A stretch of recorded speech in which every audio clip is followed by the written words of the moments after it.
Hello दोस्तों, हमारे India में सी फूड खाने के शौकीन तो बहुत सारे हैं, लेकिन हेल्थ के मामले में क्या अच्छा है क्या बुरा, कैसे हम चूज करें, कौन से टाइप का सी फूड लेना चाहिए, कितनी बार उसको खाना चाहिए ताकि हमारी हेल्थ मेंटेन रहे और रादर सी फूड खाने से हमको फायदा मिले। आज हम इस बारे में बात करेंगे। अक्सर हम अपने पेशेंट को बोल देते हैं कि सी फूड खाना अच्छा है क्योंकि उसमें प्रोटीन अच्छा है और उसमें ओमेगा 3 फैटी एसिड अच्छा मिलता है, तो हार्ट पेशेंट्स के लिए अच्छा है। लेकिन इस मामले में क्लियर कट क्या खाना है क्या नहीं खाना है और किस तरह से अपने फूड को चूज करना है, ये सारी चीजों पर आज हम डिस्कशन करेंगे ताकि थोड़ी क्लियर गाइडलाइन लोगों को मिल जाए जो लोग सी फूड खाते हैं। क्योंकि इस मामले में ज्यादातर डॉक्टर्स भी उतना ज्यादा आपको नहीं बता पाते हैं और खासकर मेरे जैसे कई डॉक्टर जो सी फूड खुद नहीं खाते हैं उनको बहुत ज्यादा अवेयरनेस नहीं होती कि कौन कौन सी मछलियां इंडिया में अवेलेबल है। इसलिए आज हम वो सारी चीजों पर बात करेंगे कि कौन कौन सी फिश अवेलेबल है और कौन कौन सी चीज़ों को हम कैसे चूज करें, किन फैक्टर्स पे हम डिसाइड करते हैं कि कौन सा सी फूड कितनी बार खाना है। टॉपिक पर जाने से पहले जो लोग हमारे चैनल पर नए हैं उन्हें रिक्वेस्ट करूंगा कि चैनल को सब्सक्राइब करें। हमारे चैनल का पर्पज है हेल्थ एजुकेशन के द्वारा लोग को हेल्दी बनाना और इस मिशन में आप हमारे सहभागी बन सकते हैं चैनल को सब्सक्राइब करके। टॉपिक के दौरान कुछ साइंटिफिक फैक्ट्स, कुछ इंटरेस्टिंग बातें, कुछ स्टडीज के बारे में और कुछ प्रैक्टिकल यूटिलिटी की बातें और हमारा वर्डिंग भी आपको बताऊंगा, इसलिए बने रहिए हमारे साथ एंड तक। चलिए शुरू करते हैं हमारे साथ ये हेल्थ का सफर। आपकी नजर में फिश फूड कितनी बार खाना चाहिए और कैसे आप डिसाइड करते हैं कि कौन सी फिश आपके लिए अच्छी है, कमेंट सेक्शन में लिख के हमें बताएं। ज्यादातर कोशिश करिए कि स्मॉल साइज या मीडियम साइज फिश लेना अच्छा है।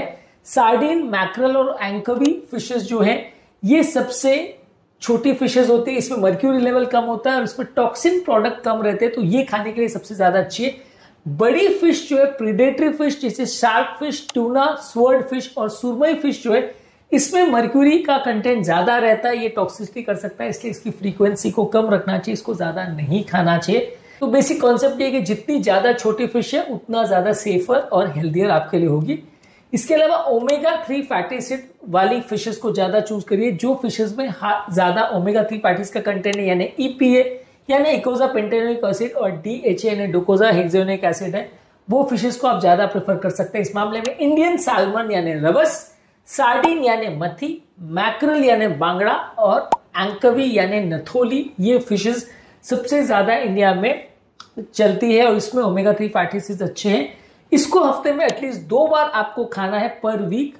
इसमें 100 to 150 ग्राम्स पर सर्विंग आपको खाना है, एक बार में 100 से 150 ग्राम खाना है। हफ्ते में 2 बार ऑयली फिशेस को।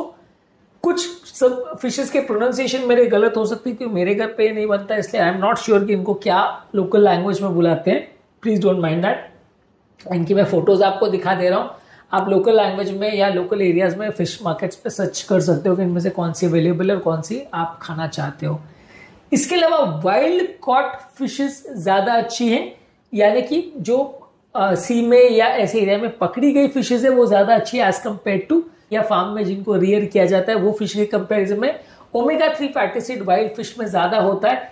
जो फार्म वाली फिशेज रहती है वो कंपेरेटिवली ऐसे पानियों में बनाई गई हो या वहां पे उनको रियर किया गया हो जब पानी साफ हो, ये इंश्योर करिए। नहीं तो उसमें अगर पानी में बहुत ज्यादा कंटामिनेशन है या ओवर क्राउडेड एरिया या पोल्यूटेड एरिया से अगर वो फिश को पकड़ा गया है तो उसमें प्रॉब्लम्स हो सकती है और उससे आपकी हेल्थ बिगड़ सकती है। वाइल्ड कॉट फिश यानी जिसको समुद्र में पकड़ा गया है या नदी में पकड़ा गया है वो कंपैरेटिवली ज्यादा हेल्दियर हो सकते हैं, उसमें कंटामिनेशन के चांस कम होंगे क्योंकि वहां का पानी के गंदे होने के चांस कम है। तो जहां से आप फिश ले रहे हो उसका सोर्स और उसका फ्रेशनेस को कंफर्म करिए। इसके अलावा कुकिंग करने के मेथड्स पर ध्यान रखिए। ग्रिल करके, स्टीम करके, बेक करके और लाइटली सॉटे करके इनको आप बना सकते हैं। डीप फ्राई और हेवीली बैटर्ड सी फूड को मत लीजिए। डीप फ्राइड सी फूड में ओमेगा 3 फैटी एसिड खत्म हो जाता है और अगर आप उसको डीप फ्राई करके बनाते हो तो ट्रांस फैट्स बढ़ जाते हैं, ये अच्छा नहीं है और ये आपकी हेल्थ को बिगाड़ सकता है। ज्यादातर फिशेस को आप मैरिनेट कर सकते हैं नींबू, हल्दी, अदरक और काली मिर्च के साथ, इसका फ्लेवर को भी इंप्रूव करेगा और हेल्थी भी इनको ज्यादा बनाएगा। ये सारी चीजों को कुकिंग करते समय आप ध्यान रख सकते हैं। इसके अलावा फिशेस का मर्क्यूरी लेवल के हिसाब से भी आप डिसाइड करते हो कि कौन सी फिश आप खा सकते हो। मर्क्यूरी लेवल ज्यादातर लो होता है सार्डिन, मैक्रल, एंकोवी, रबस, प्रॉन और क्लैम्स में। इसको आप हफ्ते में 2 से 3 बार खा सकते हो। जिनमें मॉडरेट रहता है उनको आप कम बार खा सकते हो, हफ्ते में मैक्सिमम 1 या 2 बार। पॉम्फ्रेट, सीयर फिश, हिल्सा और स्क्विड में मॉडरेट होता है, इसको आप हफ्ते में 1 से 2 बार खा सकते हो। और जो फिशेस में ज्यादा मर्क्यूरी होता है जैसे शार्क, ट्यूना और स्वर्ड फिश, इनको आप कम खाएं तो अच्छा है।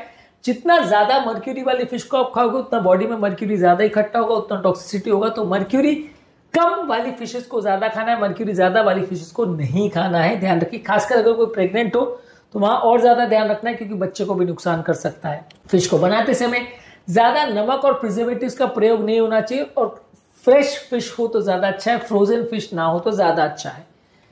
ओवरऑल हार्ट की हेल्थ के लिए आप सैल्मन, मैकरल और सार्डिन फिशेस को प्रेफर कर सकते हो क्योंकि इसमें ओमेगा 3 फैटी एसिड रिच होता है। वजन अगर कम करना चाहते तो टिलापिया, प्रॉन्स और एंकवी फिश को पसंद कर सकते हैं। ये प्रोटीन ज्यादा होता है, फैट कम होता है, तो ये आपका वजन उतना नहीं बढ़ाएगी। डायबिटीज वाले पेशेंट मैकरल, क्लैम्स और सार्डिन को खा सकते हैं। ये इंसुलिन सेंसिटिविटी को इंप्रूव करता है। थायराइड की अगर प्रॉब्लम है तो प्रॉन्स, क्रैब और सी वीड को प्रेफर कर सकते हैं।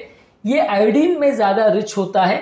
और ब्रेन की हेल्थ के लिए सैल्मन, रबक्स और एंकवी फिश अच्छा है। ये ओमेगा 3 फैटी एसिड में अच्छा है, तो ब्रेन की हेल्थ के लिए अच्छा है।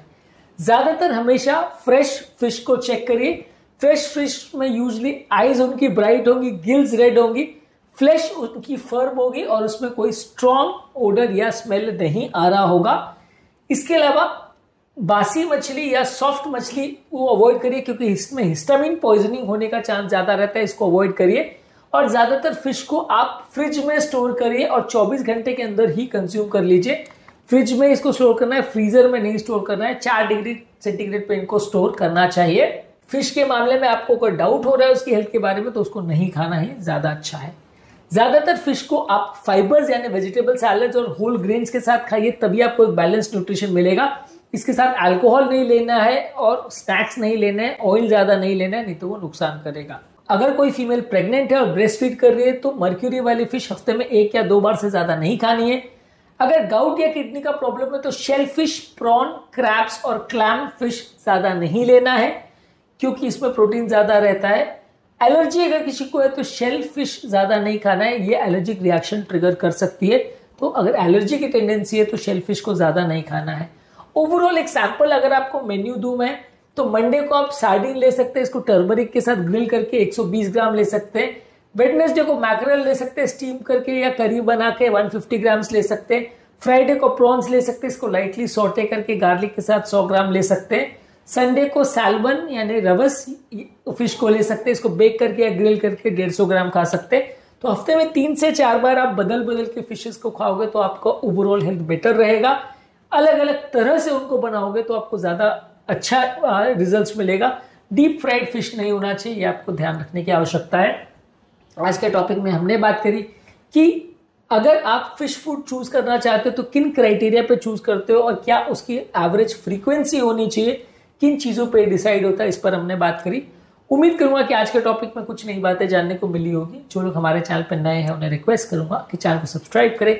हमारे चैनल का पर्पज है हेल्थ एजुकेशन के द्वारा लोग को हेल्दी बनाना और इस मिशन में आप हमारे सहभागी बन सकते हैं। टॉपिक के दौरान यदि आप कमेंट्स करते हैं तो उससे हमें आपकी हेल्थ प्रॉब्लम्स के बारे में और प्लस आपका हमारे टॉपिक के बारे में क्या विचार है इसके बारे में पता चलता है। आपके कमेंट्स हमारे लिए इंस्पिरेशन और मोटिवेशन का भी काम करते हैं, इसलिए कमेंट्स करते रहिए, टॉपिक्स को देखते रहिए, शेयर करते रहिए और हेल्थ के सफर में हमारे साथ आगे बढ़ते रहिए।